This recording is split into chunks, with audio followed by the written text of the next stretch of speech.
Baik, assalamualaikum warahmatullahi wabarakatuh. Jumpa lagi dengan Kak Irfan di sini dari NATC Naila Azhar Tutorial Club.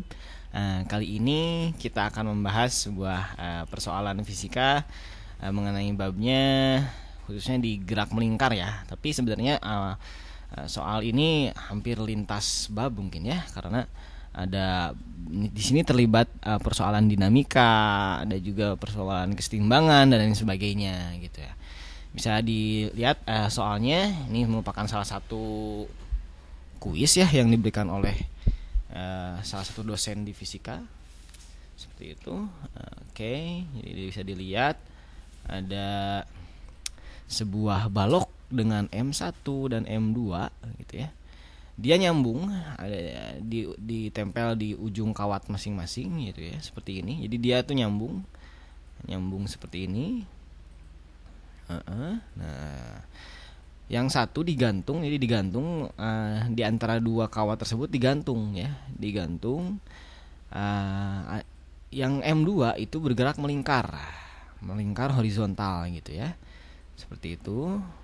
Dimana jari-jarinya lingkarannya adalah R, panjang kawatnya adalah L ya. Panjang kawat yang dimiliki oleh M2 ya, M2 tentunya kayak gitu. Nah, M2 tersebut membentuk sebuah teta terhadap sumbu Y seperti gambar di sini. Nah, yang ditanyakan berapakah frekuensi putaran M2 gitu ya. Jadi frekuensi itu bisa yang ditanyakan tuh adalah bisa W ataupun F ya. Ini dari sini ya, dari W itu frekuensi sudut dari kecepatan atau F gitu ya, frekuensi putaran balok M2 sehingga balok M1 tetap diam. Coba diperhatikan bahwa ini syaratnya adalah ini, balok M1 tetap diam. Nah, tetap diam. Jadi biasanya kalau untuk mengerjakan sebuah persoalan fisika, kita harus berangkat dari syarat tersebut. Nah, syaratnya itu adalah apa tadi? M1 setimbang ya, M1 diam atau setimbang, di mana M1 itu bergerak ke atas dan ke bawah gitu ya. Jadi sigma Fy pada M1 itu sama dengan 0 gitu ya. Karena M1 itu kan gerak ke atas dan ke bawah ya, karena di sini ada corongnya. Ini ada corongnya nih, ini ada corong semacam itu. Ini ke atas ke bawah. Nah, jadi ada apa aja di sumbu sigma Fy-nya itu? Kita pakai diagram gaya saja. Tuh ya. M1 di sini ada seperti biasa ada gaya berat ya. W1 yaitu M1 dikali G, dan ke atas ada gaya tegangan tali ya. Tegangan tali kita ambil T misalnya gitu. Tegangan tali. Jadi untuk sigma F sama dengan 0, maka akan dihasilkan misalnya ke atas positif, ke bawah negatif, maka T minus W1 sama dengan 0. Jadi tegangan talinya itu harus bakal sama dengan W1. Tegangan talinya itu adalah M1 dikalikan G ya. Kita dapat sebuah persamaan ini. Oke, nah seperti itu ya. Ini syaratnya itu ya, syaratnya supaya M1 itu diam. Jadi diperlukan tegangan tali sebesar ya berat itu sendiri gitu ya, seperti itu. Nah, sekarang ke bagian berikutnya, bagian yang melingkarnya nih, M2-nya ya. Karena kita akan mencari kecepatan agar benda tersebut diam gitu. Nah, bila kita memperlihatkan yang M2 ini, maka ada sebuah gerak melingkar di sini ya, dimana ketika kita menemukan sebuah gerak yang melingkar, maka akan ada sebuah gaya sentripetal di sini ya, gaya sentripetal. Nah, gaya sentripetal itu selalu arahnya ke pusat. Nah, selalu arahnya ke pusat, dimana besarnya adalah ini, besarnya adalah M dikali V kuadrat per R, gaya sentripetal. Oke. Nah, seperti itu. Nah, sekarang yang berperan sebagai gaya sentripetal di sini apa gitu kan. Jadi gaya sentripetal itu dia massa dikalikan percepatan ya. Ini percepatan sentripetal. Percepatan sentripetal di sini. Nah, kita coba uraikan diagram untuk M2 ya. Kita lihat M2 dari pinggir. Nah, M2 dari pinggir. Ini M2, ini ada sebuah balok M2 di sini. M2 di sini. Jelas ya ada berat ke sini. Tapi kita nggak akan memperhitungkan ini. Terus ada sebuah tegangan tali ke sini ya. Ini tegangan talinya. Nah, ada yang ke sini. Ada yang ke sini. Nah, kalau yang ke sini ketika memang ini theta. Ini theta. Maka ini adalah T cos theta ya. Ini adalah T sin theta. Seperti itu. Ini dari depannya M2-nya ya. Jadi kita jadi M2-nya nanti bakal melingkar ya. Bergerak melingkar gitu kan. Seperti itu. Itu. Nah, kita harus analisis dari diagram tersebut mana yang menuju ke pusat ya. Nah, coba dilihat.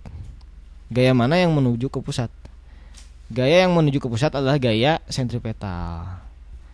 Ke pusat putaran adalah gaya sentripetal. Gitu ya. Nah, kalau kita lihat di sini gaya yang menuju ke pusat adalah yang ini ya, yang T sin theta ini. Nah, yang ini ya. Nah, ini atau yang sebelah sini adalah yang ini. Nah, yang ini. Yes, maaf. Nah, yang ini. Jadi, gaya sentripetal kita singkat F sen sama dengan T sin theta. Karena yang menuju ke pusat itu adalah yang T sin theta. Kita udah definisikan bahwa gaya sentripetal itu adalah massa 2 yang berputarnya dikali V kuadrat per jari-jari. Sedangkan T-nya kita udah masukkan syarat yang awal gitu ya. Syarat yang awalnya itu adalah M1 dikali G ya. M1 dikali G. Kita langsung saja masukkan ke sini M1 dikalikan G kali sin theta. Itu.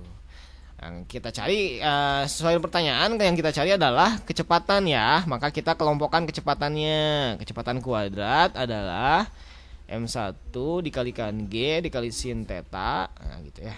Berikutnya adalah persoalan matematika. Dikalikan apa? M2 dikalikan R. Gitu. Terus kita dapat V adalah akar M1 dikalikan G dikali sin theta kalikan R per M2. Tuh. Ke bawahkan lagi. Nah, kita pengen menjadikan W ya. Karena kita mau mencari frekuensi nih. Dimana W itu adalah apa? V per R ya.